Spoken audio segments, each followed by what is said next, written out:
And welcome to the shit shower of UV mapping. Okay, right, so what we're going to do is we're going to re-UV this, and yeah, we're just going to go through the different processes that I would use.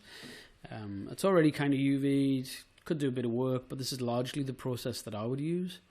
Okay, first up, I would go to the front view and hit F, just to frame in the object, UV, avoid automatic mapping, lazy UVing. I'm sure it has its uses, but it doesn't have its use kind of here, unless you want very little control over your work. Anyway, so my option would be come to the front view, go to camera based, and just to give you an idea what camera based does, boom, look at that, UVs from different angles. It's basically the current active camera that you're using. It's going to UV those based on the current active camera's position. Go back to front view, get that out of my system. So I've projected this through the front of the front view. You can see there, largely it looks pretty okay. Right, the next thing that I would do would come down to 3D cut and sew tool, and then let's just create a cut into the mesh. So let's select this mesh, UV, 3D cut and sew tool. You should see it, if I turn off textures, it'll go to like an off grey kind of colour or a random colour. Double tap, there we go. You saw that little colour pop? We've now created another UV shell. What I'm going to do is I am going to cut off the horns, because these potentially would cause problems. What we need to be thinking about when we're laying out our UVs is ultimately this should be laid out as flat as humanly possible to help us apply our textures. So the better the job we do with that, the better our textures will be. The worse the job, the shitter our textures will be. So it's kind of similar. If you do a good job, they're going to look great. If you do a pretty poor job, then yeah, it's not going to be good. It'll be you'll be crying into a big puddle. Anyway, right, okay. So I'm just going to grab this horn, pull this away, grab this shell, pull it away. This is the full head. So if I go to UV 3D cut and sew tool, turn off checker map, you should be able to see the thicker lines. What they kind of indicate is the shell borders.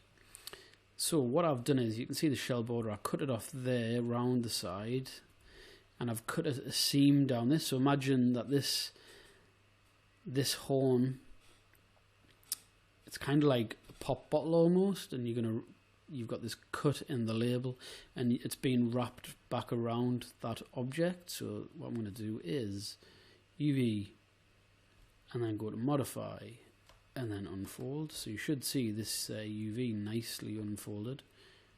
Same again with this. If you hit G, it should unfold it in a really nice kind of way.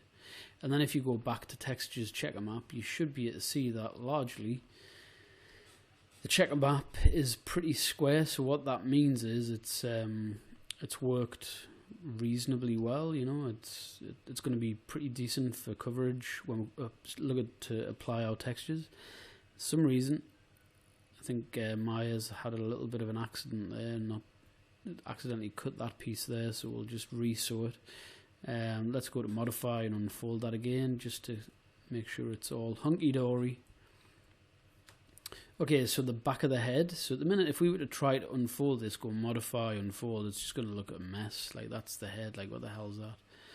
So one thing that would be really useful to do would be not do that, like not unfold it. One thing I'd recommend to do is create a bit of a seam down the back. So again, think about how, you know, this head shape, we kind of want to be able to lay that down onto a flat surface, i.e. the UV board almost. So I'm going to create a bit of a seam from that join right to roughly where his hairline would be, give or take, cut, and then we're just going to unfold it and watch the magic that will unfold. Badam-bumch. Right, so there you go. So you can see we've got our UVs for the head, and pretty much they're, yeah, not bad. Tools, smooth would be the next option I might use, and you'll see like a little bit of a kind of pop there. You will have to come in and do more manual work to this, but this is, as a starting point, it's pretty good, pretty useful. The next thing that I would likely look to do with this would be break it down into more components. So I'd go back into UV 3D cut and sew tool, and I might think about how I'm going to break this up into separate shells again. So what I'd likely do would be go inside, so I can see that I'm inside deep in the bowels of this 3D model.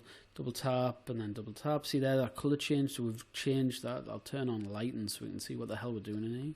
And then yeah, on this side, do the same. Double tap, double tap, double tap, and double tap. There we go. So we've got this UV shell's been broken off. So we've got, these are both the arms broken off. So actually really useful that we've broken them off. Really nice to be able to work with.